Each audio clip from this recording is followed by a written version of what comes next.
All right. So, hello, everyone. And thank you, Bikram, for, as always, being very generous with not only your time, but also your knowledge. The Embarrassment of Riches, which is the title of Bikram's talk today, is particularly interesting because we often talk about birds and we talk about what we're seeing, but we don't always get an opportunity to piece together how we came to this knowledge. And Bikram has, as all of us know, we know him as an author of books, but what we know less about him is that he actually has two master's degrees in history, which actually gives him a particular kind of insight and a particular way of thinking about how the natural world as we know it in India today came to be understood, and how people put together knowledge, and what was the history of putting together little pieces of research and understanding what the natural history of India was and is. And so the embarrassment of riches really means that, well, I mean, you have so much of a good thing, you don't know what to do. And that is really the kind of essence that he's going to allude to, because he's going to give us a sense of late 18th and 19th century, and even before that, aha moments that people in India, all kinds of people, as you'll discover, had. And they said, Are, this is how it works. This is what there is. And all these extraordinary people, many of whom were not even scientists as we understand them today, who put together this whole body of knowledge, which helps us today to so enjoy and appreciate and name and embrace our natural heritage. So, while on one hand, people, all of us who've gone and studied history, whether it's in school or college, we're always told there's the Russian Revolution, and then there was, the freedom movement and all kinds of things. But history is changing. People are now studying and doing PhDs, in fact, on the history of food of a particular type, history of fashion, and Bikram's really bringing us a history of natural history of India. And so I'm not going to say very much more, except that and Nick has muted the part or the chat box. So we will only start taking questions when this is over. And so you can all wait till then. And then we'll take questions at the end.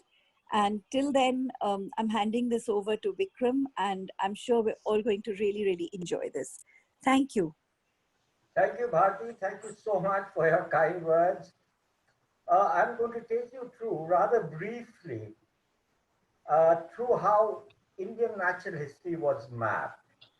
What we're going to talk about today is actually only about 1/10 of what exists. It's both the paucity of knowledge and the paucity of time that prevents us from going. If we start, we'll finish on by Monday evening. So I'm just going to give you, like you say, in some shape, a few of the highlights.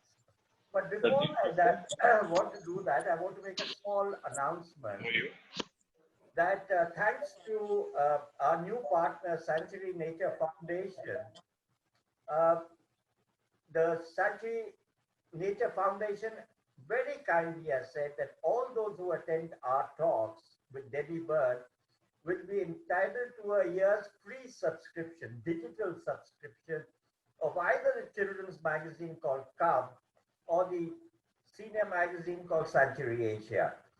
So if you want to avail of this very kind offer, go to www.delhibirdfoundation.org/offer/ and send in your details, and every 2 months a new magazine will be sent to you as and when published.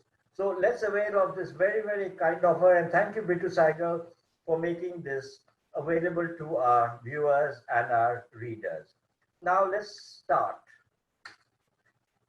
A lot of people ask me, how the hell did I ever get interested in natural history? For me, it was just an accident of birth. My mother is from Assam. She comes from a family of elephant catchers. Her uncle, my grand uncle, was a chap called Raja Prakriti Chandra Barua or Lalji on account of his red face. His face was redder than mine. And he was India's elephant man. Even till today, he is known as India's elephant man. He used to catch elephants for the forest department. And we would go and build a stockade, very much like this painting, and set up a village complete with cooks, mahouts, tailors, priests, soothsayers, whatever it took to run a happy camp. And we would camp for years. So it was under such circumstances that I grew up. And this is me on Pratap Singh, which was India's largest elephant. It was my favorite elephant. We had over 300 elephants. He was the gentlest and certainly the largest of all the elephants in India. So trained elephants called kunkis would go and surround a herd of wild elephants that we would take into a stockade, like the one in the previous picture. And the ones you didn't want, you let them loose. Then started this long and painful process of training them, which would take sometimes up to 2 years. So it was in this circumstances that I grew up. The Manas National Park was the family's private hunting grounds. My first visit was there, I'm told, when I was 6 months old, and I lived my life visiting that park many, many times. Till my father decided that, who was a Sikh chieftain from Pakistan, that I was being spoiled. He plucked me out of paradise and put me down in probably the worst school in India, where we woke by the bugle and we slept by the bugle. And to me, that was 10 years of wasted life. But that is the story of how I really got interested in Indian wildlife. Now, to start at the talk, I'll just get into a little into prehistory. When I started researching the wildlife of India and how it was mapped, I went really back, and the earliest place where I could find some references was the Bhimbetka caves in Raisen district near Bhopal. And in these amazing, amazing cave paintings, I came about scenes of hunting. As you can see on the left slide, a little bird is about to be clobbered. This is 30,000 years back. And if anybody knows of an older reference, I'd be very, very happy to hear from them. So there are elephants, there are deer, there are hunting scenes. And this is the first reference that I find of documentation of Indian wildlife. In early history, you had the Indus Valley civilization. The seals are available. There are seals of tiger, there are seals of rhino, there are seals of elephants, which means that they probably existed there at that time. But strangely, the lion, which is found very near where the Indus Valley civilization used to be in Gujarat, there isn't any representation. So there's obviously been some change, because the tiger is not available, the elephant is not there, the rhino certainly not. So there were these toys and things like that. And these seals represent man's sort of coexistence with nature. You have Pashupatinath, the god of animals. Then you come to the Vedas. The earlier Vedas list about 22 birds. The latest go up to about 224. I don't know who sat down and counted them. I'm glad it wasn't me. But the knowledge was more mythological than scientific. For instance, the Chatak Paki or the Jacobin cuckoo drank water only directly from the rain. Or the quails mated for life. Or the chakor fell in love with the moon and kept looking at it, it sort of tumbled backwards. So that was the kind of knowledge that there was. And then for many, many centuries, there was very little documentation. Till we came to the Mauryas. And Kautilya wrote Arthashastra. He wasn't called Kautilya for nothing. He writes, for instance, we must appoint an inspector for elephants. We must grow forests of a certain kind, consisting of a certain kind of tree. He wanted elephants for war. he needed the wood from certain kinds of trees for building boats for war. So socio-economic, politico-economic forestry really starts from Arthashastra. But it was only with the coming of the Mughals that the semi-scientific study of natural history started. This is an amazing photograph of two bulls fighting from the Mughals in a miniature form. And all the great Mughals were contributed in their own way, some more than others. Babur, the first of the great Mughals, came into India. Poor chap had lost battles, went back to and fro. But if you read the Baburnama, it is one of the most magnificent pieces of writing on natural history you can find. He writes, for instance, that in today's battle, I lost 4,000 people. I'm not sure if I'll be able to save my arm. But when I was crossing the bridge, I saw a pair of birds I'd never seen again. He stops there and spends the next 20 pages in the middle of this war describing the common myna which he hasn't seen. The photograph on the left. Then he calls his spot painter, stops everything else and gets him to paint his mynas. The Baburnama is full of references to birds. There's the famous birds of Baran, which is the middle picture. And he was a man who was constantly on the move, being chased, either killing or chased by Indian rulers. But within his hectic life, he finds enormous amount of time to describe birds.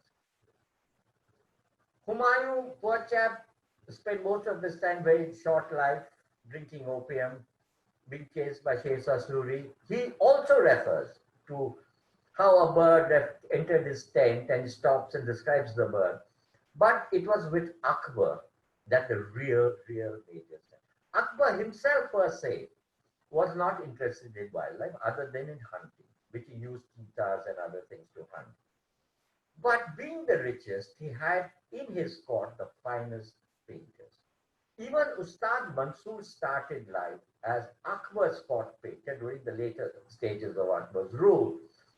But Akbar's great contribution was ordering or sort of sponsoring an illustrated version of a great Islamic story called the Tuti-Nama, or Tales of a Parrot.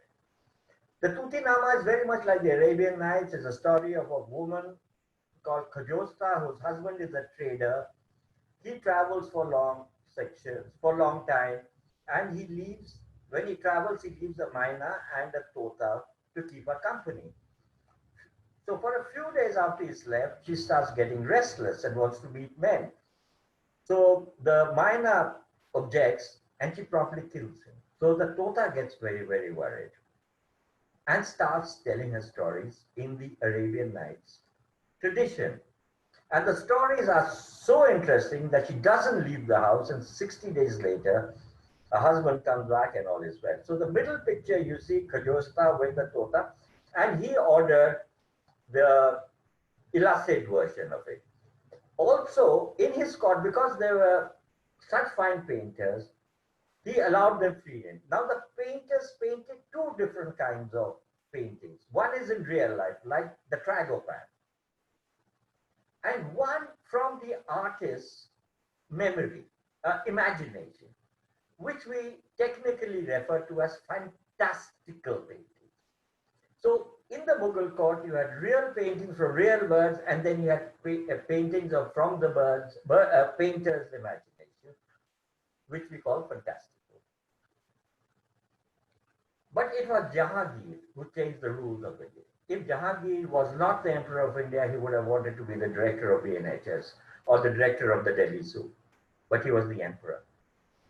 He was so obsessed with wildlife that he actually spent more time on wildlife than actually governing the country.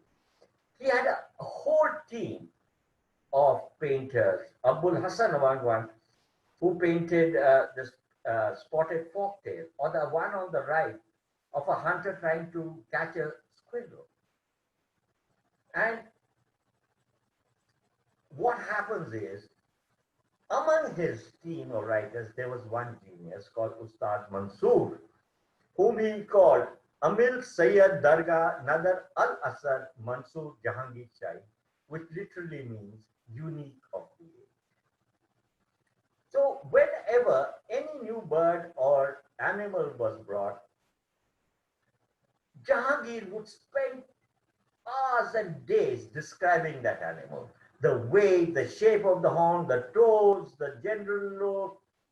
And this is about the time that the powers of the Mughal Empire are about to disintegrate.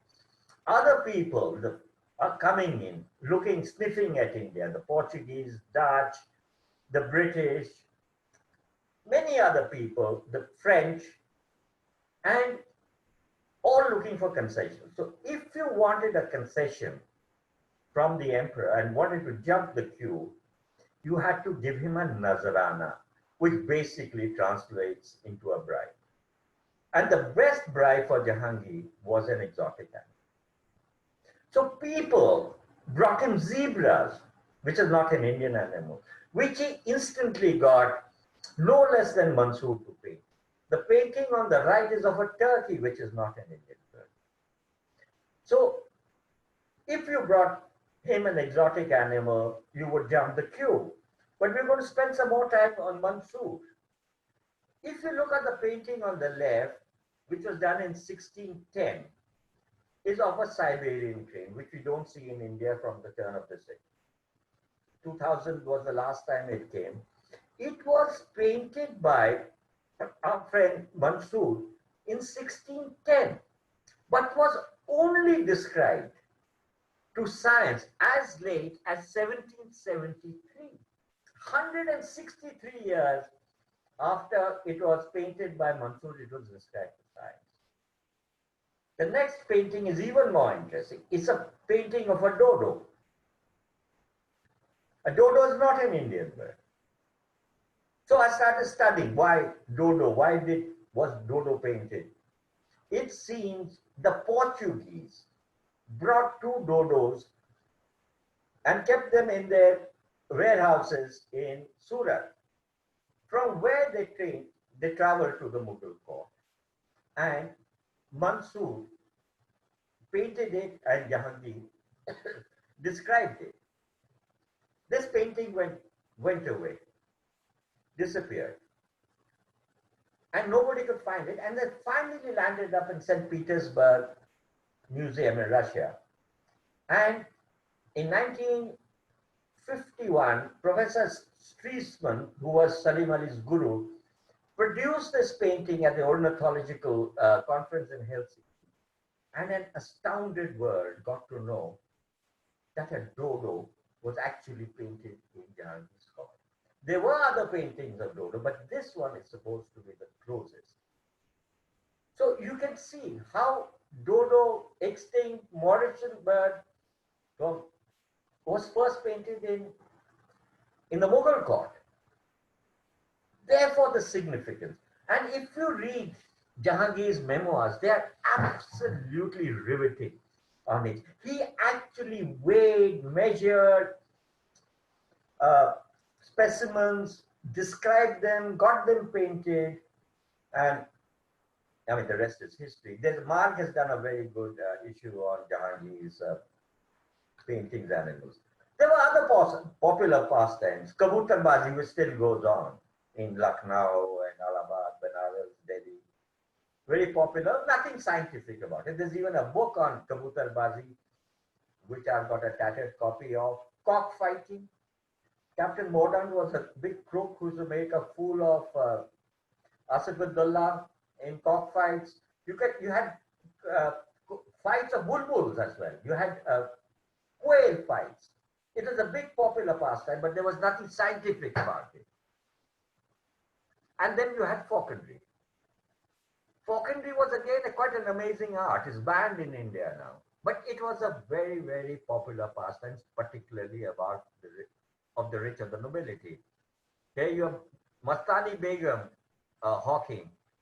Uh, the two great hawking or falconry experts in India, one was Dharma Kumar Singh Ji of Gujarat, and the other was Sardar Muhammad Usman from Dehradun, who just died. Uh, Again, the birds were mixed up because they were interbred. There was nothing scientific about them, despite the fact that there was a book on hawking called Saineka Shastra. But again, there was nothing scientific about it.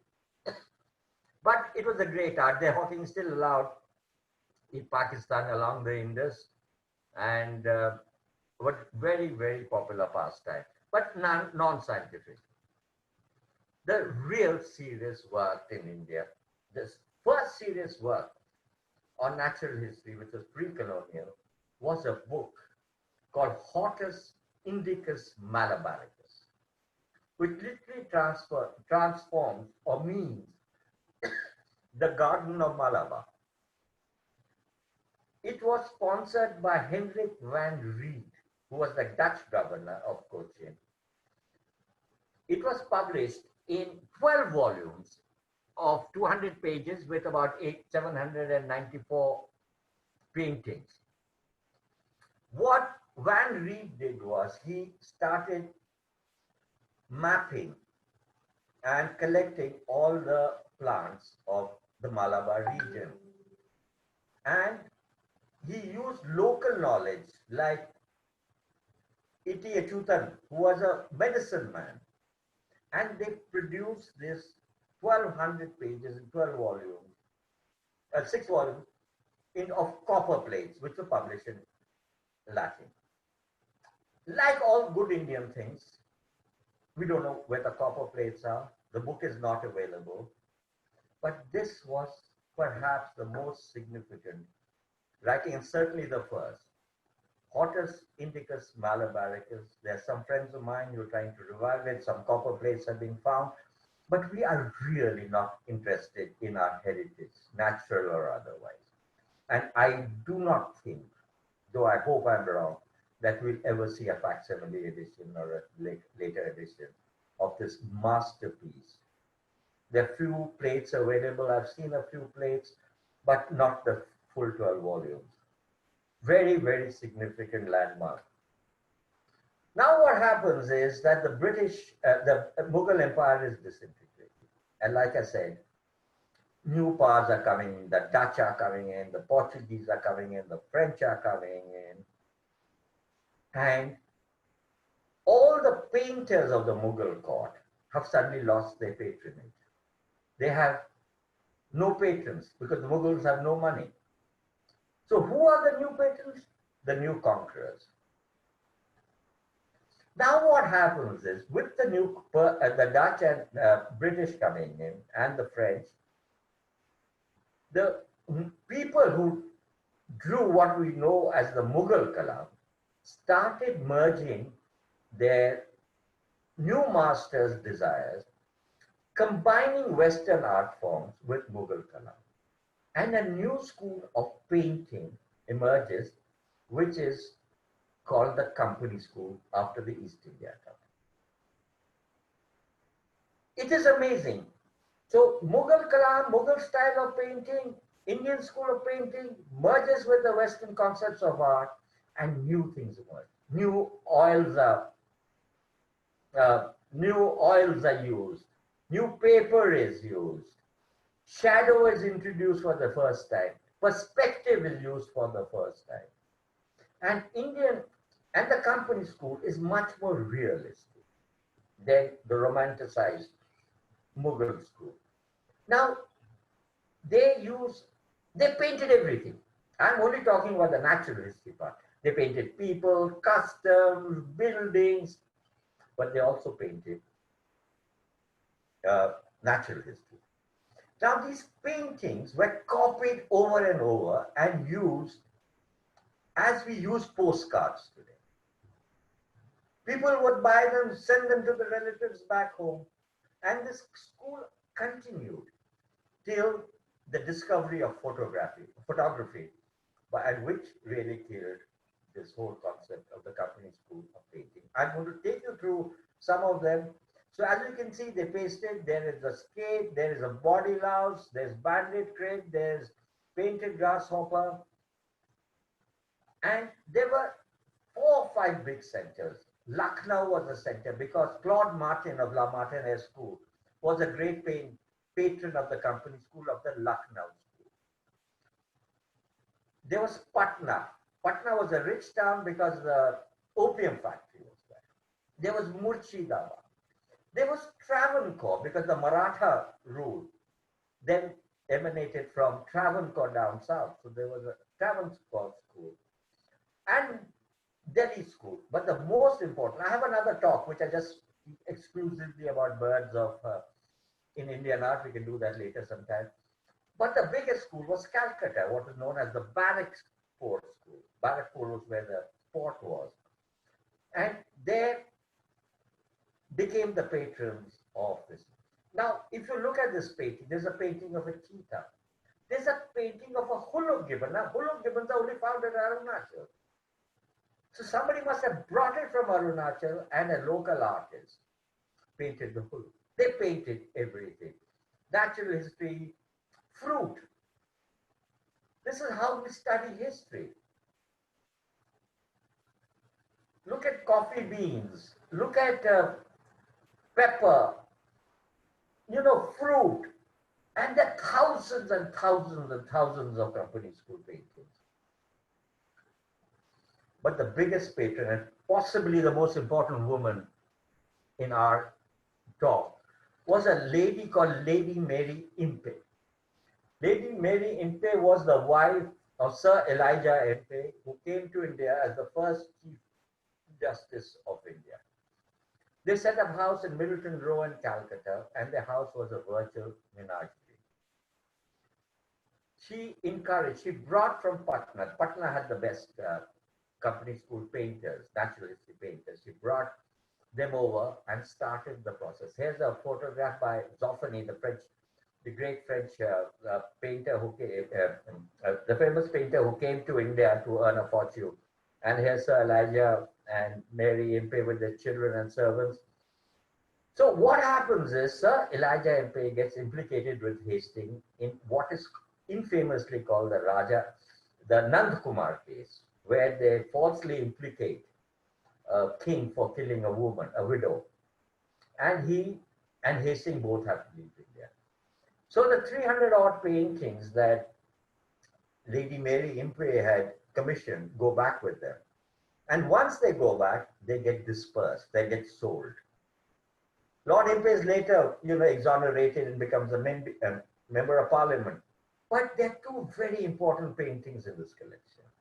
One is the first painting of the pink-headed duck, which, as we all know, was a very rare duck and went extinct in India in 1936 and not been seen since. The other important painting is the painting of the Himalayan monarch. It is from this painting that it was described to science, and its Latin name, Impeyanus, celebrates Lady Mary Impey. So from Impey, it is Impeyanus. So this is how science was studied and birds were named. She had 3 very important painters. One was Bhavani Das and his brother Ram Das, and perhaps the most important of all, Sheikh Zainuddin. Sheikh Zainuddin's paintings I've shown a little bit earlier with the fruit and all. He was a master of merging the subject with flora. You would mix flora and fauna. These are not cheap. That painting of the bat by Bhavani Das sold for, I think, 300,000 or 400,000 pounds. These were never replicated in mass. These were specially commissioned for Mary Impey. And a couple of years back, there was a fabulous exhibition of the Impey collection in Oxford, and I went to see it. It was amazing. So we move on because we have lack of time. Similarly, there was a company school painting in the south, which we call the Deccan School. Here you can see sugarcane, balsam, poppies. But it is with the coming of the Honorable East India Company that changes. The Honorable East India Company was the least honorable of all companies, but it was a most successful company. They stripped India. You should read William Dalrymple on it. I mean, let's not go, it's outside the purview of this talk. But it was coming, but it had good sides.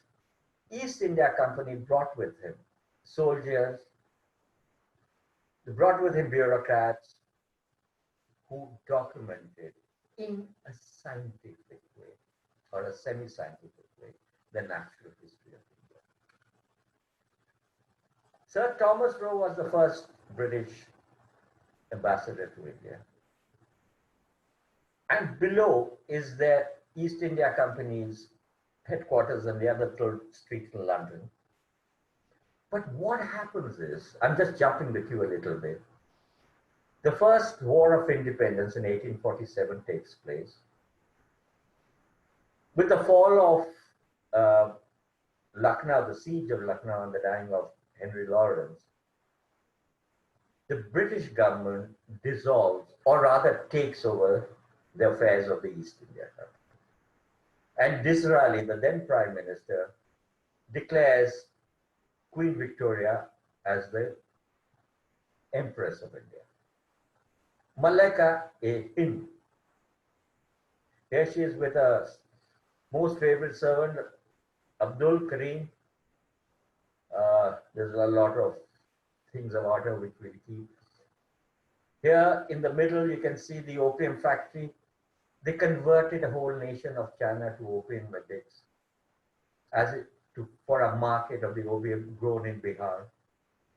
Such were the devious plans of the Honorable East India Company. That aside, on the 15th of January 1784, Sir William Jones starts the Asiatic Society of India, thereby formalizing the study of natural history of India and other stuff like traditions, language, and all. The Asiatic Society of India started in what is now the building of the National Museum in Calcutta. And they start a journal called the Journal of Asiatic Society of India.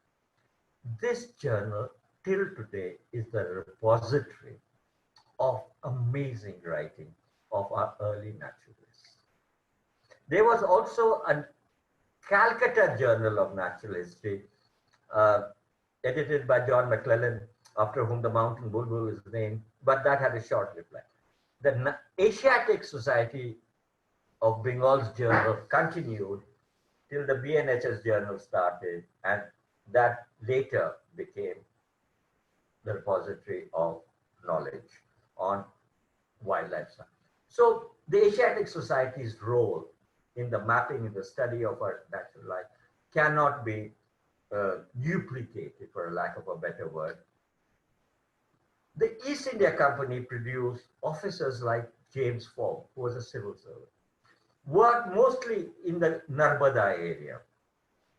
When he left India, he left with 54,000 pages of writing. And upon his retirement, wrote Oriental Memoirs in 4 volumes, where he wrote about India and his painting.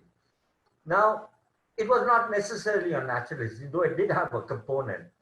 The photograph of the buyer on the right is the first lithograph of a bird ever done. I'm singularly lucky to have the original. He painted this amazing squirrel and something that still intrigues my friend Bitu Saigal very much, a black tiger. So such was the caliber of the man, 54,000 pages of documentation on India. I'm going to go up and, I'm not going to bore you, so I'm going to sort of keep switching subjects. I'm going to come to the rather delicate subject of hunting. This is what is called pig sticking. Pig sticking used to take place in India till quite recently in the army. The 61st Cavalry used to hold an annual pig sticking contest near Meerut on the Khadar.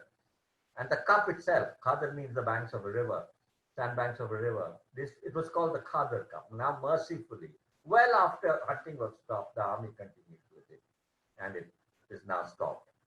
So hunting has been a tradition. Did you know, for instance, that the government of India gave out advertisements in foreign journals, like the one you see on the right, inviting people to come and hunt tigers in India? This is an ad put out by the Government of India Tourism Department in New York, inviting foreigners to come and hunt tigers in India. But that aside, you hunted with caracal, for instance, which is, you see this amazing picture with a charpai at the back with a cheetah on it and a caracal. The Mughals, the royalty, the British were all hunted. We have to take hunting in its context. It's easy to say there was plenty of game, which is partially true. There was a plenty of game. And by the same token, it's wrong to say that the Maharajas and the British destroyed all the game in India. Hunting has been banned since 1973. The British left in 47. 70 years since, I think the present regime and the past regimes of the non-Rajas and the non-British are equally responsible by completely ignoring that aspect of our life. If you look at the left, it became a very manly thing to shoot a tiger. The photographs on the left below is a Nepal shoot on Dudhwa, near Dudhwa, where over 200 tigers were killed in 3 weeks. On the right is the famous duck shoots of Bharatpur, where 4,000, the record says 4,000 and something shot in one day. So these were excesses. And I'm under no circumstances justifying it. This is called all in a day's work, 6 tigers and a sloth bear.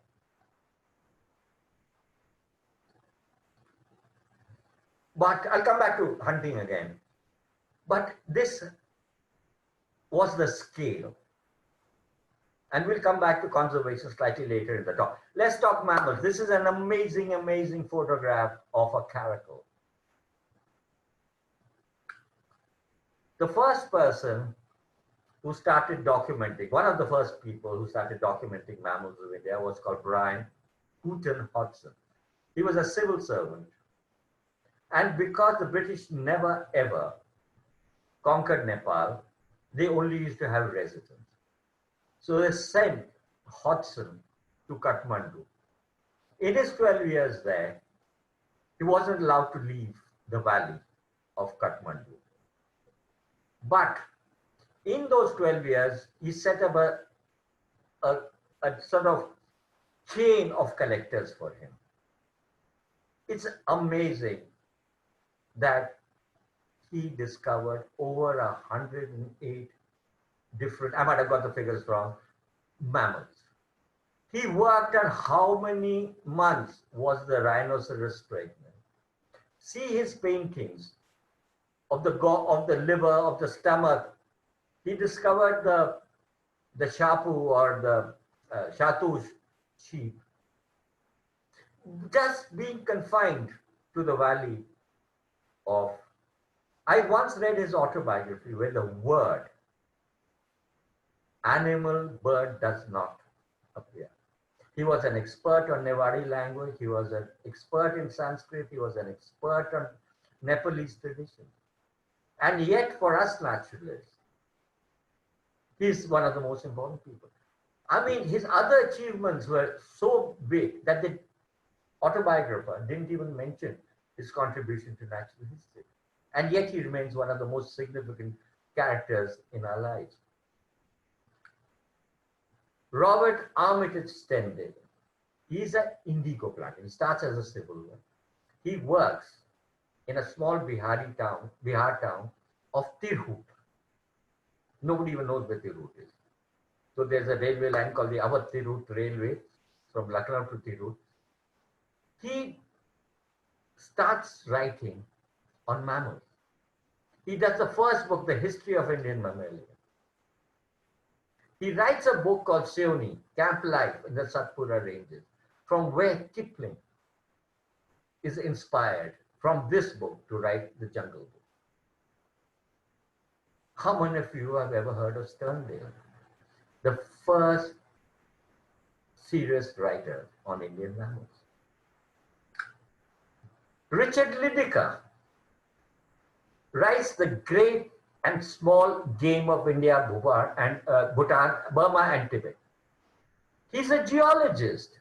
No, he's not a geologist. He works for the geological, he's a geologist, Survey of India. Spends most of his time in the Shivaliks, looking for the ancient man Ramapithecus.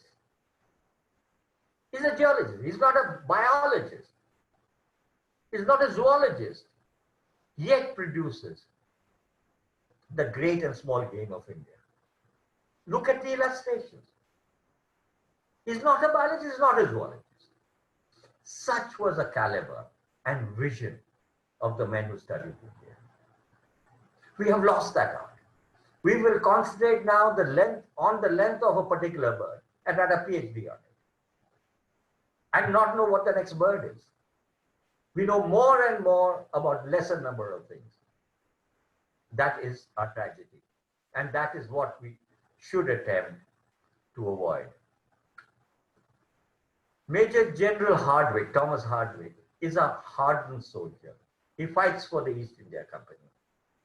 He conquers people, kills Rajas, takes over illegally large tracts of land. But wherever he goes, he employs local artists to paint local flora. Unfortunately, his volume on insects, he was shipwrecked, he went down, he survived, his paintings didn't. He goes back and writes between 1830 and 1835, along with J.E. Gray of Gray's Anatomy, which every medical student needs, illustrations from Indian zoology. 2 volumes, 202 plates, of which 98 plates are on birds. He's a soldier. He's not a botanist, he's not a zoologist, he's certainly not a ornithologist. But these are the contributors. Snake paintings, turtle paintings, leopard cat. It's amazing. Any of you would like to come to my house ever? I'll try and show you what little I have of the original. Then we have Stanley Henry Prater, representative of the Anglo-Indian community. He joins as editor of BNHS Journal, writes the book that Bittu and I and elder people in our group on Indian mammals, Indian animals, Prater. He later represents the Anglo-Indian community in the legislature. And until recently, this was the only book on Indian mammals. And a few modern guides have come out, including one by me. But you know, the kind of work that they did. He died in 1960. Those days, no computers, nothing, how they got it together. It's amazing. Switch back to the tiger. This is an amazing painting from the Kota School of Painting of a tiger. So like I said, the tiger is venerated in Indian mythology. It's Durga's Vahan on one hand. The other hand, it becomes, for both the rich, the royal, and the British, a sign of manhood. There's a photograph, a woman is going on the tanga, she's suddenly surprised. These were created. The myth of how dangerous the tiger was. And on the left bottom picture is Maharaja Ram Anuj Pratap Singh Deo of Sarguja, who in his lifetime killed 1,743 tigers, which is about the number of tigers that exist in India today. We'll hear about him a little later. Such was the power of the tiger. I'll very briefly go to the Asiatic Lion. It's a very, very interesting story. You know, India is the only place. Why India? Sasangir in Saurashtra and Gujarat is the only place where Asiatic lions exist. The Nawab of Junagadh, Muhammad Khan Sahib, had perforce to call the rich, the viceroys, the governors to come and kill the lion, till it was reduced to just 12 tigers.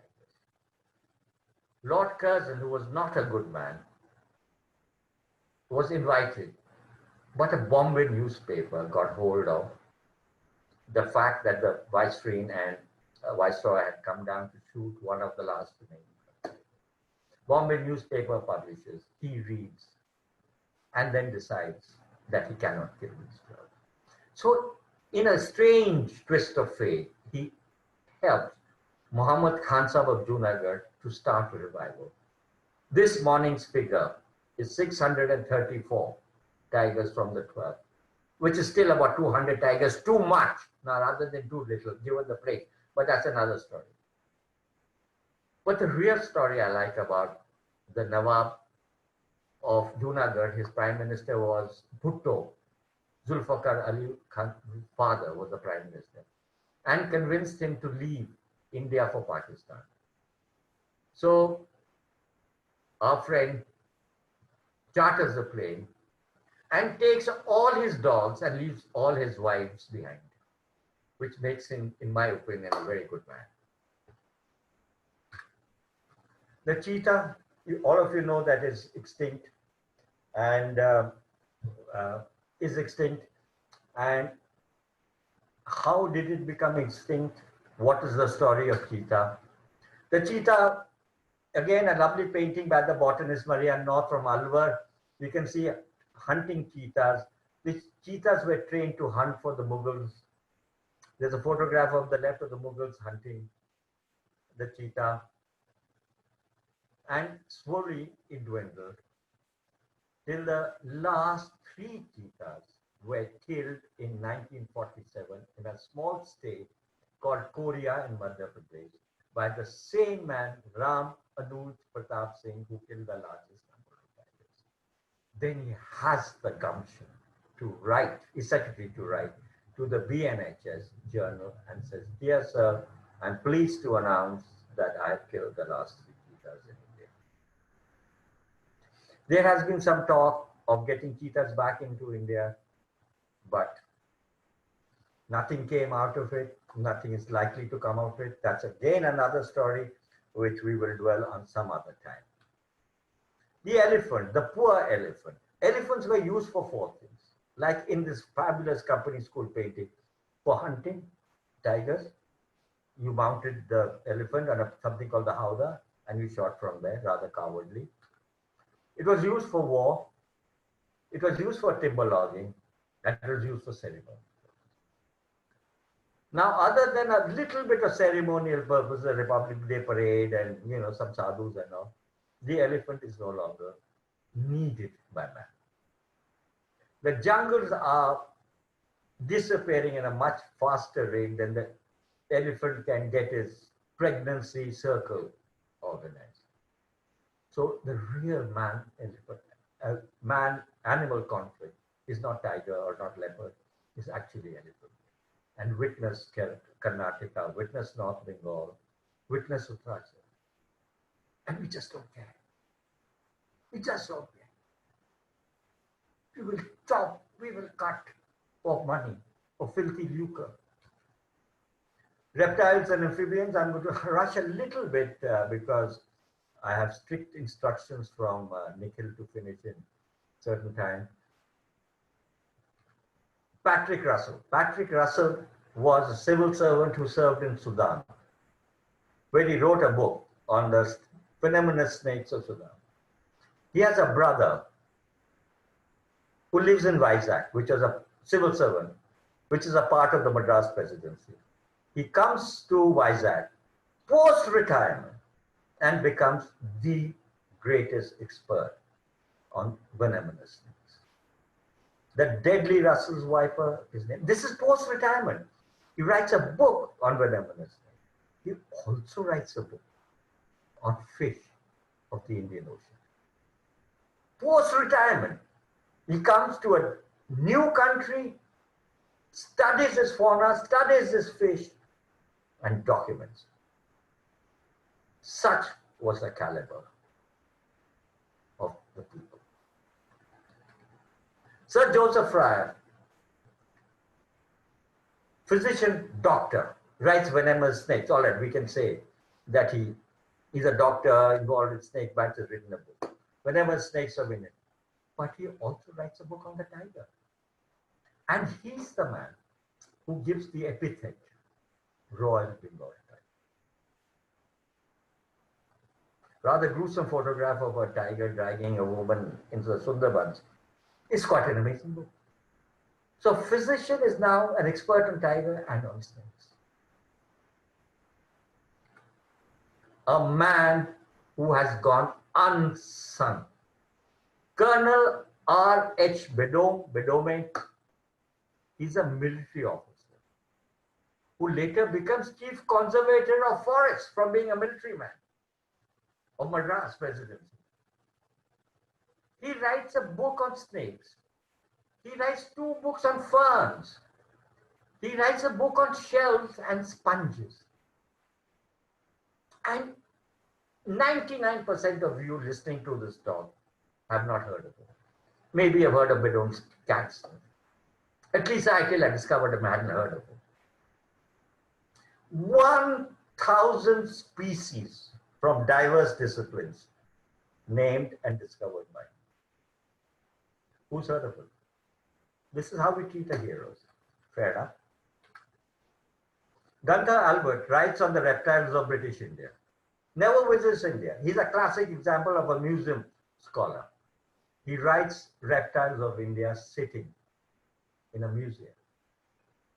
Malcolm Smith, who's a doctor, writes reptiles and amphibia. He's a doctor, he's a medical doctor, he's not a zoologist. These books are still used by students of the Wildlife Institute of India. Joseph Fayrer, Indian Army officer, wrote a book on snakes. Frank Wall, who was also a doctor, to write books on snakes, particularly on poisonous snakes, because they were used in the districts and the Mufassal areas. Insects. Kaisar-e-Hind on the left, the Empress of India. Edward Donovan is an Irish armchair naturalist. He writes a book called The Natural History of the Insects of India. He's never been to India. He's an armchair naturalist. So what he does is he buys other people's collections and pays them. In this particular book, he got the 2 West Indies Garwood. So he writes on West Indies butterflies in this book, but still with the most amazing illustrations. I have some of them. Never been to India, but more solid work. Frederic Moore works for the Museum of what they call the Honorable East India Company, writes Lepidoptera indica. He dies, Colonel Swinhoe, army officer, takes it. 10 volumes they take out, the study of butterflies in India. But Colonel Swinhoe also writes books on birds, a catalog of birds on the museum. He writes on butterflies. His brother is a famous ornithologist who Swinhoe snipe and other things named after him. Marshall has a bird named after him, Marshall Zaira. But along with Lionel Nieseville, he writes butterflies of Burma and Ceylon. C.T. Bingham is an Irish army officer. He writes a book on the fauna of British India on butterflies. These are army officers. I can't help but repeat, they are not professional zoologists, botanists, biologists. They are interested amateurs. That is the art which we have lost. Winterbred school teacher teaches English in Rajkumar College in Rajkot. Wrote the book, popular book on butterflies of Indian region, which we used till the recent books came along. 30 years we used this book. It's a school teacher. Moths, Hampson and Coates. Hampson is a tea planter in the Nilgiris. Coates works for the National Museum in Calcutta. They write books on moths. There are no books on moths, no real books on moths. So students are perforce having to use books that were written over 100 years back. And brilliant books. Today we are so self-obsessed by our little small species of specialization at the cost of all that surrounds us. Ronald Ross, amazing man, discovers the cause of malaria. He's a doctor born in Almora, where father is a general, goes to study medicines in England, comes back, joins the medical service, nothing to do, they put him in charge of the place. So he spends his time writing poetry, writing plays, writing songs and performing them. But is obsessed with malaria. Can't figure out malaria. One day near Sigur Ghat near Ooty, he sees a different kind of mosquito, which he called the dapper winged.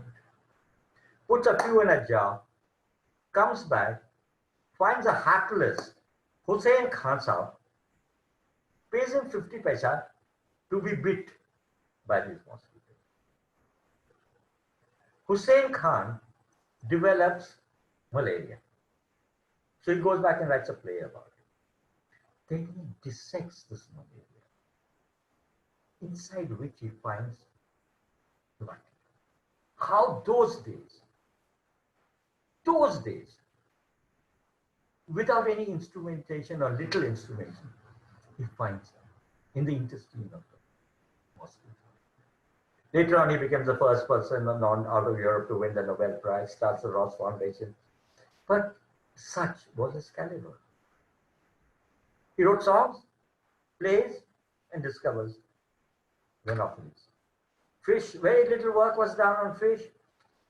Basically, two people, Francis Day, who was an army surgeon and later joins an army surgeon, one of the several cases of the army surgeon becoming the chief of forest. He writes the fish. Sundarlal Hora, first director of the Indian director of ZSI and the propagator of what we call the Satpura hypothesis, but that again is outside the purview of this talk, write about fish. But books on fish, those days were mostly about fishing rather than the fish itself. Circumventing the Mighty Mahased and the Rod in India by Henry Sullivan Thomas, and the first one by Skene were the two classics on writing about fish in India. What happened was that the target was the great Mahased, the golden Mahased, silver Mahased. And you had to have a special fly to catch it. So the great jungle fowl almost went extinct because its hackles were used to make these flies shown at the right bottom corner. Birds, quickly through it.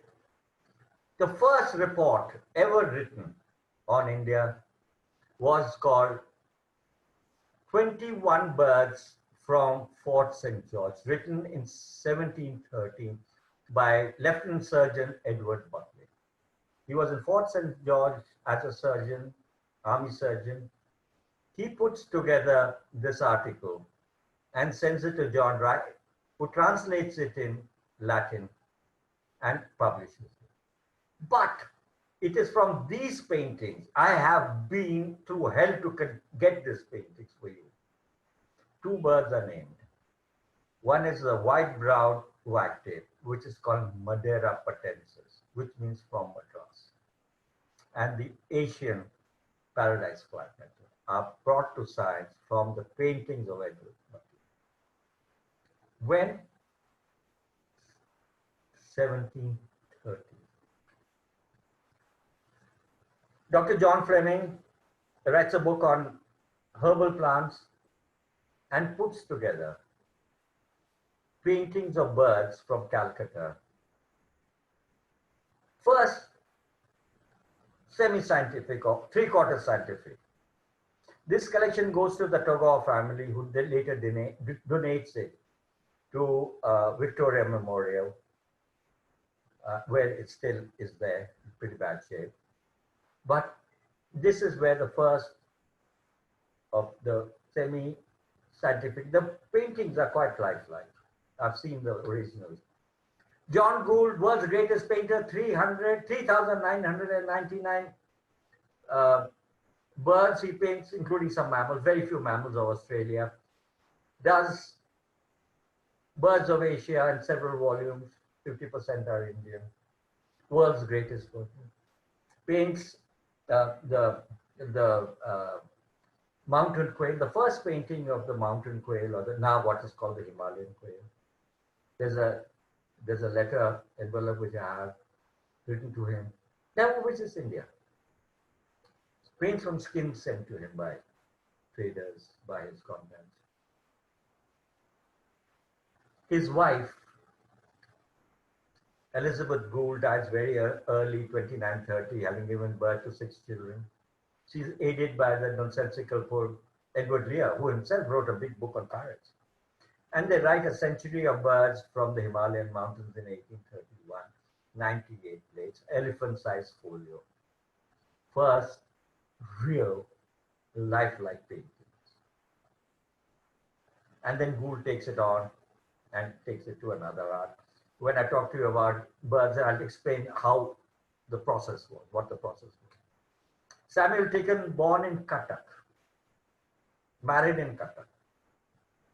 Hume calls him the best field scientist in India.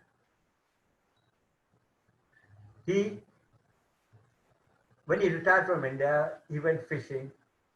His eyes got inflamed. He was bit by something. He lost his eyesight. So he couldn't complete his book called Illustrations from Indian Ornithology.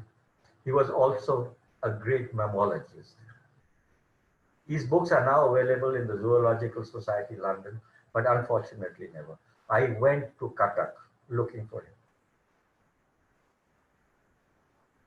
I found the church where he was married, but nobody knew, nobody had heard about him. Amil. Edward Blythe comes to India. He's a very poor man. He's promised 300 pounds a year.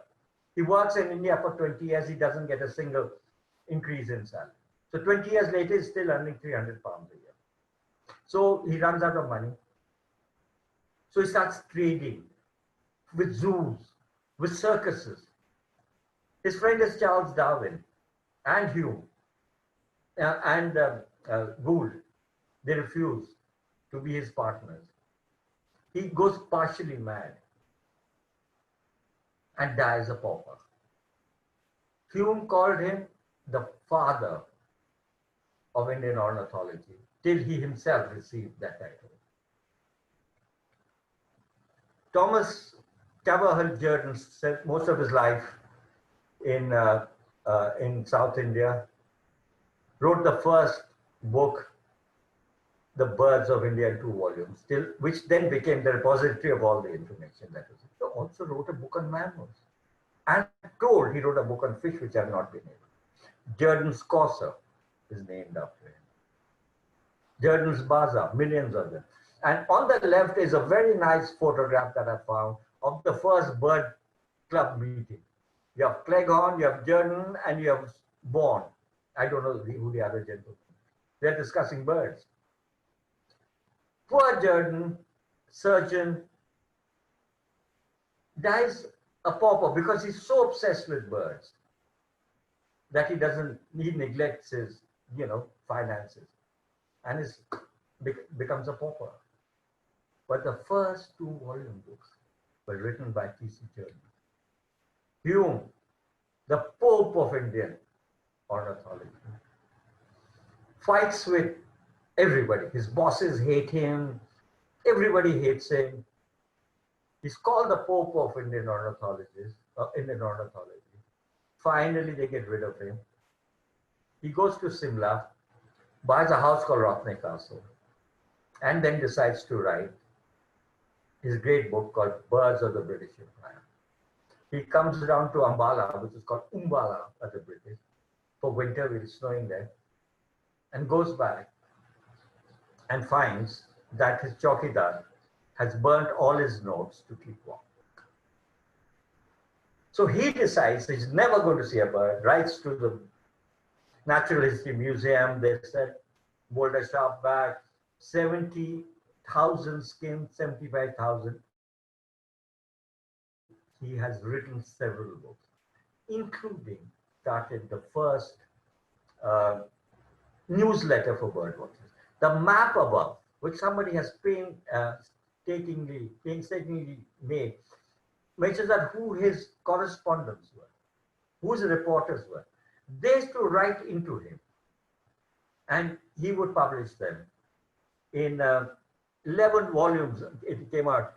It's called Stray Feathers, Journal of Ornithology in India. So he started that. He wrote many other books, but more important, he was also the founder of the Indian National Congress. So once his papers are burned, he decides to go back to India, doesn't go back to England, doesn't look at another bird, and starts discovering grass.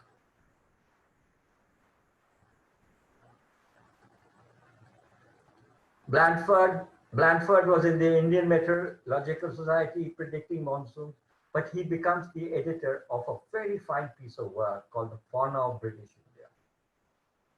1 pound, big fat volume, everything covered. There was a mammal, there was bird, volumes of sponges, they're listed here on your right, you can look at it. Blandford. Somebody works in the weather department. Is the editor of Fauna of British India. Books that are still used by our friends, our students. Stuart Baker, policeman in Assam, handsome playboy. I have a letter written to him by him to one of his girlfriends, which says, "Dear Harriet, I couldn't write to you earlier because my left arm was chewed up by a leopard while I was playing tennis." He writes Indian pigeons and doves, Indian ducks and their allies. He revises, he does a second edition of Fauna of British India Birds. Writes Mishti the man-eater. Unfortunately, Pam Rasmussen told me that we should not listen to his records because he was very, very sort of tardy about authenticating it. So it's so sad that we can't use his records because he was tardy. And Pam is completely right when she says that. Stuart Baker, Frank Finn, Indian Museum. Finn's Baya is named after him. He wrote many books on Indian birds. He wrote Birds of Calcutta. He also wrote other general books. I have to hurry up a little. Douglas Duer, ICS, written 20 books. Birds of the Indian mountains, birds of the village, birds of towns, common birds of Indian jungle forest. Civil servant, ICS, Bada Saab. Hugh Whistler, policeman. Before Salim Ali, there was Hugh Whistler. The popular Handbook of Indian Birds, 4 editions written by Hugh Whistler. Policeman. There's other conspiracy theories that he was murdered by miners Hagan and all, but we'll, again, like I said, outside the purview of this talk. M. Krishnan, school teacher. General handyman to the Maharaja of Sandur. His judge, his English teacher, his private secretary. Writes country notebook for 46 years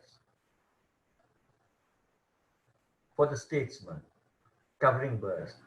Last article delivered on the day he died. EPG, doctor in Assam, discovers the golden langur. called Presbyterian GI now. I think they've changed the name, but GI is still doing. These were amateurs. Doctor, school teacher. He also writes the first book on Indian wildlife, The Wildlife of India.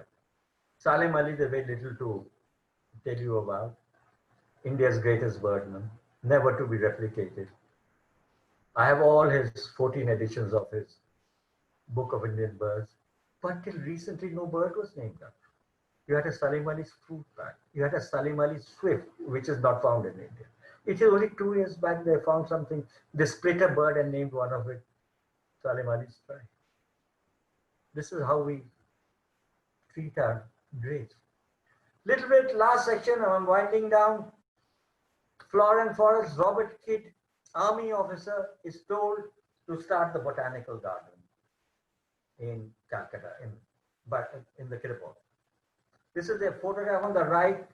The big banyan tree, I'm afraid, has fallen in the last cyclone. This is how they started. He was an army officer, starts the first botanical garden. Roxburgh. If you look at the Latin name of any tree, it's either Valachi or Roxburgh, that hookery.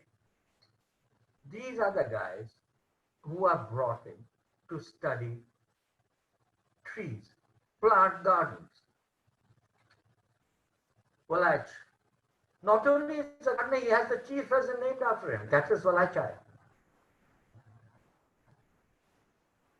He wrote the rare plants of Asia. Robert Wright, amazing, he's a surgeon who then becomes the curator of the Madras Botanical Garden, a surgeon. Writes amazing books. Used to Telugu speaking painters, Rangia and Govinda. There are books written on Govinda, and unfortunately not, and Henry Nolte, the great expert on Indian botanical art. They were Scottish. They went back to Scotland, left all their work there. So everything on Indian, most things are available in the University of Edinburgh. Hooker got caught in Sikkim doing plants, but he wrote an amazing book, Illustration of Himalayan Plants. Look at the illustrations. He goes back, follows his father, who's already the director of Kew, and becomes the new director of Kew. Cleghorn. Cleghorn is a physician who ends up as head of the forest department of Madras. Amazing. Look at his writings on plants. So not only is he performing surgery, he's studying plants. I mean, I'm sorry, I could talk on each of them for hours, but I don't make it. Brandes is a German, writes the forest fauna of North, West, and Central India. He starts the FRI.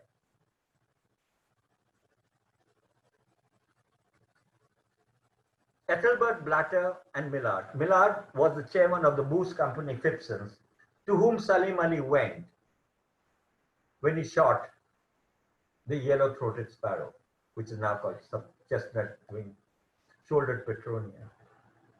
They together wrote this book called Some Beautiful Indian Birds. I have the original, the photographs, the paintings are amazing. Unfortunately, what in the bar are very badly produced facsimiles. So a priest who teaches botany in St. Xavier's, a booth shop owner, but he's also the editor of the BNHS journal, get together and write some beautiful Indian trees. They are not zoologists, they are not botanists. Philip Fyson, Presidency College, discovers the only rhododendron that is found in South India, names it wrongly, not his fault. He doesn't realize that another rhododendron. His people don't take him seriously.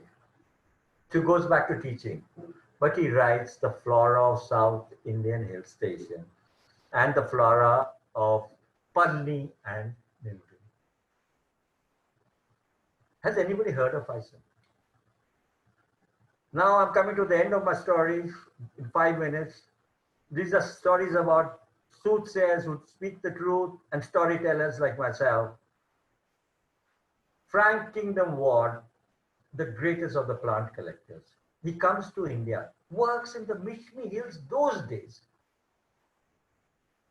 goes to Tibet, hears from Colonel Bailey that there's a plant which Colonel Bailey has seen called the blue poppy, goes in search of the blue poppy, finds the blue poppy. His books are like reading detective novels. The Ward Strogan is named after him. Amazing character. How many of you have heard of Frank Kingdom Ward? Jim Corbett. Everybody knows Jim Corbett. Everybody loves Jim Corbett. We grew up on Jim Corbett. My only battle with Jim Corbett is that by reading his absolutely amazing writing, we willy-nilly, subconsciously start thinking that every tiger is a man-eater, which is not correct. Here is he with the Bachelor of Pawalgarh and the man-eating. A myth has been built around Jim Corbett that he only killed man-eaters, which is not true. Let's be honest. That's his Jeffrey rifle on top. But really amazing, helped by an amazing editor called Hawkins, who used to run Oxford University Press in India, who's a fine editor. I've had the privilege to meet him. And he worked on Jim Corbett's book and made them the masterpieces they are. That notwithstanding, he himself was a great, great jungle. There was a Jim Corbett of South India, Kenneth Anderson, used to work for Hala. I'm not a great fan of his. And yeah, it's all right. General D. Hamilton, a general, does amazing illustrations. See his illustrations of the tiger on the bottom left, right of the page. Writes records of spotted South India. But he started in this book making noises. We are overhunting. We should have laws. Dunbar Brander writes Wild Animals of Central India, and an amazing character called George P. Sanderson, who used to work in the PWD department in Mysore, writes Wild Beasts of India. He said, worked in the PWD. He was a great elephant catcher, incidentally. He knew the Kedah operations very well. But he was a PWD engineer. Great storyteller. Edward Percy Stebbing is a forest entomologist. He studies insects of the forest, things like salbora. But in the 40s, he writes Jungle Byways of India. And he clearly states India will go through an ecological crisis. He writes about the Delhi becoming a desert, desertification of Delhi. He says we've got everything going wrong. Stebbing in the 40s. And if you read Stebbing, what he says and what is happening to it is exactly as he had predicted. So the noises are started then. You might have chosen to overlook it, but it's there. F.W. Champion, great forester, he and his brother. He wrote 2 books. With a camera in tidal and the jungle in sunlight and shadows. If you want to read the best writing on nature, willy-nilly find these 2 books and read about it. He's the man who convinced Corbett to give up the gun in favor of the camera. His grandson has written a book on his father and his uncle called, on his grandfather, Tripwire for Attack, because Champion was the one who mastered the art of tripwire. Not mastered, he produced it. Fabulous book. When my friend Bittu Saigal, on his 50th birthday, I didn't know what to give him. I gave him these 2 books. And he tells me, till today, 22 years, 25 years later, that whenever he's depressed, he picks up one of them and at random reads from them. These were the greats. So to me, this is the great think of what we should. I love this painting. I love this painting because it's got calligraphy, it's got butterflies, it's got a moth, it's got nargis flowers, it's got birds. This is how we should think. We should return to this thing. I hate the word holistic, so I'm not going to use it. But this is it. This represents to me the essence. Our quest must go on. And here I end my talk. We have two small announcements. One is those of you who can take a screenshot of this slide, please do so. Otherwise, we will put it up on our website. I'm asking a question. The answers will be forwarded to me, and I will choose one right answer.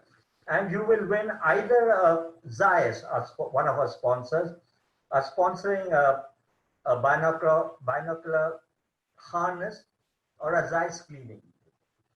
So it's www.zeissbinocularsindia.com/contest.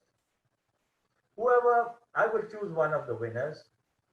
And so please take a screenshot of this. The next announcement is, I'm very, very excited that we are going to hold on Sunday at 5 p.m. on the 12th of January an All India Great Indian Nature Quiz, which is going to cover all subjects, not limited to birds or mammals. It'll be a fun quiz. Please note the date and then join us on that date. It is really gives me great pleasure. We'll be doing it on Zoom. Poor Nick and Kavi have been working hard on technology and software and all. We have cracked it, and we look forward to seeing you then and before. With that, Bharti, with this lovely painting of a forest and tigers from the Kota School, I'll say thank you very, very much. Please forgive any commissions, omissions, errors, whatever. Thank you very, very much. We could start the questions. If people have questions, you can just post them on the chat and I could read them out. Does anyone have questions? I think if you can just write them out on the chat. Questions will take some time, but I hope people, understood a little of what I said.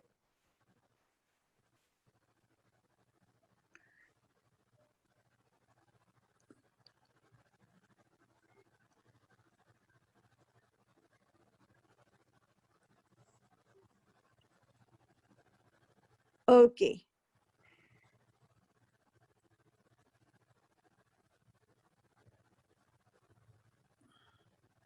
Okay, so while we're waiting, there's people who've written in. They've enjoyed the talk and they're thanking you, Bikram.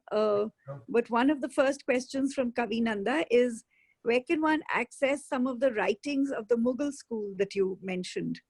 Oh, Babur Nama and a lot of their things are available easily. Bookshops have them. Yeah, and I think Baburnama and Marg has there are many publications on many issues on Mughal natural history. They've done one on Mansur. Yes. So, and they have done recently a fabulous one on the company school paintings of natural history. Only about the second last edition. Okay, so there you are. There you are. So that's quite easily available. And if somebody can, personal message me and I'll point them the right way. Atul Tolia has a good question. He says, what about the pioneering zoos of India, such as Barakpur, Kolkata? And of course, he's in Toronto and he's thanking you for a talk. So what about the zoos? I'm not a great believer in zoos, and particularly not in the current form as we have them. I will not deal with zoos. And that's a straightforward, upfront answer. Okay. You hate zoos. Yeah. Well, there's another question from Lester Pereira. How much did G.M. Henry contribute to Indian ornithology? Well, G.M. Henry did a book on two books, I think. One was on the birds of Sri Lanka, as far as I remember, and did a fabulous book, which I can't remember. It's called Trees and Shrubs of India or something like that. Very nice book, but limited. I mean, on the right side was a full page painting and a little bit of text on this thing. So the role of G.M. Henry is there, but I mean, they're not that significant as of some of the others. I see. So,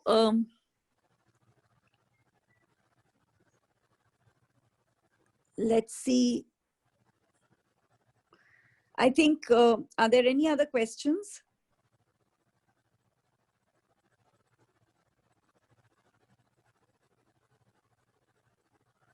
Well, there's obviously lots and lots of people who are amazed by the informative session, but there.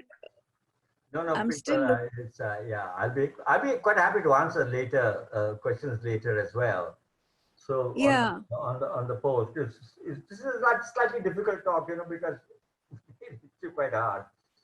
And like I said, this is only about 1/10 or even less than what really happened. Well, I was actually quite interested in asking you about Shikar, because there's also the whole Shikar narrative, which you very briefly went into. So where does that come in, There are actually over 2,000 books on Shikar in India, all forms.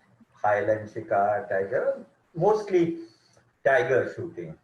But there are other on high altitude deer and things like that. To say that every shikar was a conservationist was completely wrong. Even Cobbett, they delighted in this. They made observations from about the forest, but that was it. That yes, I also accept the fact that there are certain shikaris who turn gamekeepers. Cobbett was a great example. He laid down his gun and became a conservationist. Up to that point, I agree. But to say that Shikar had to do very much about the study of natural history of India would be wrong. But it's interesting reading. And they didn't destroy they didn't destroy wildlife. They did, but that was British left in 47 or 40, and some stayed on for a couple of more years. Maharajas lost their power to shoot, and in any case, tiger hunting was banned under the forest. But to say that Shikar had a great influence on Indian conservation, I don't think so. But I might be wrong. I mean, I'm quite willing to hear it from the other point of view. I have to say, Bharti, before in all this, I forgot, I got a request from my young friend Trisha Sangwan that in all this excitement of talks and things, we seem to have forgotten the reality of life. Dihing Patkai, Dibru Saika is burning, oil is leaking as we speak. Let us not divert. And Trisha, I promise you, we will talk about this at a greater length in a few days' time. But, the current state of Indian conservation is non-existent. Under the cover of COVID, so many surreptitious permissions have been given. Rajaji is going to hold a Kumbh Mela. The Hing Patkai coal mining, Ertanan Dam, Mishmi is going to go under for dams. Molem and Bhagwan Mahavir in Goa, where I spent such happy days, they are allowing all under. The Wildlife Board of India must tell us how they passed this bill. Why was it passed at this time when things were under wraps? So let us, in all the beauty of Indian wildlife and saying how wonderful it is, we are losing our forests. This word progress is going to come back and haunt you. It already has.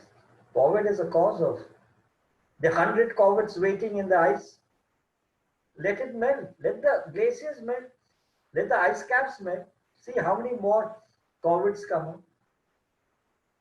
We're not worried about it. Immediate money, filthy lucre is what we are. And we're willing to give up everything. Nobody's asking questions. The press is certainly asking questions. Most scientists, most people who work for organizations are quite on this. They're willing to overlook it because they know what confrontation does to you. You lose your job. You'll be told to be, your bosses will be told to keep you up. So this is it. So it's people like Trisha, someone who is to come and take the fight. Bikram, there's a question here from Tista Guha Ganguly, who wants to know how much of this natural history can be seen in Indian museums and which ones very specifically? Well, very, very little. I mean, there used to be one natural history museum, quite a bad one in Delhi that got burned down. You have you have to go to, if you want to study miniatures, then you have to go to the National Museum. So there isn't a natural history museum that is worth looking at. But there's enough material available on the net if you're willing to look for it. So Chandar is asking you, what is your one message for all passionate birders? Although, I mean, you have given many. So do you have a last message? For birders, particularly birders, or? Yeah. Put down your big cannons, your lenses. There's more to life than a perfect picture. Well, with that, we will say bye. And tomorrow there's another talk. There's another talk with Ranjit Lal. I hope everyone's going to join that. And I think we're going to close this session now. And before I close it, I just want to point you to Lima's message, which says that the BNHS has a Museum of Bird Skins, which is a heritage collection. And to everyone else, thank you and bye. See you tomorrow. Bye-bye.